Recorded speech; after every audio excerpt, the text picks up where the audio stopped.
এবং কলেজে যে হৃদয় বিতরণ ঘটনা ঘটেছে,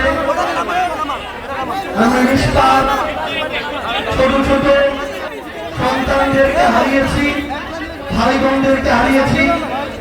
তাদের জন্য আমাদের অন্তরের অন্তঃস্থল থেকে দোয়া, যারা আমাদেরকে ছেড়ে এই পৃথিবী থেকে চলে গিয়েছেন, আল্লাহ যেন তাদেরকে জান্নাত নসিব করেন। যারা এখন হাসপাতালে ওই দর্পণ শরীর নিয়ে ব্যথায় কাজ পাচ্ছেন, আল্লাহ যেন তাদেরকে দ্রুত সুস্থ করে দেন। তাদের যে ব্যথা, সেই ব্যথাকে প্রশমিত করে দেন। যখন আমাদের নবী সাল্লাল্লাহু আলাইহি সাল্লামকে আগুনে নিক্ষেপ করা হয়েছিল, আল্লাহ সেই আগুনকে শীতল করে দিয়েছিলেন আমাদের নবী সাল্লাল্লাহু আলাইহি সাল্লামের জন্য। একইভাবে নিষ্পাপ শিশুদেরকে যেন আল্লাহ তাদের ব্যথা প্রশমিত করে দেন। আমরা বাংলাদেশে তদন্ত কমিটির খেলা দেখতে চাই না।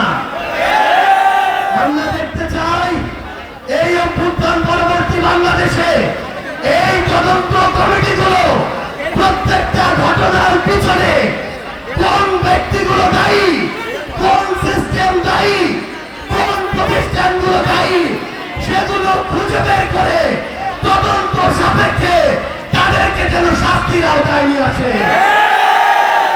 আমরা এই বাংলাদেশে এমন ধ্বংসের পরে আর কোন চুরির খেলা দেখতে চাই না।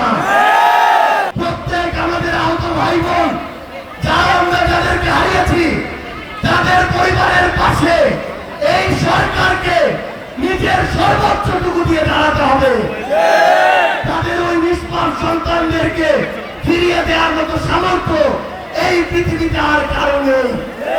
কিন্তু এই সরকারকে, এই দেশের বিচার বিভাগকে এই ঘটনা তদন্ত সাপেক্ষে সুষ্ঠু বিচার নিশ্চিত করতে হবে এবং সেই দায়িত্ব এই সরকারকে নিতে হবে।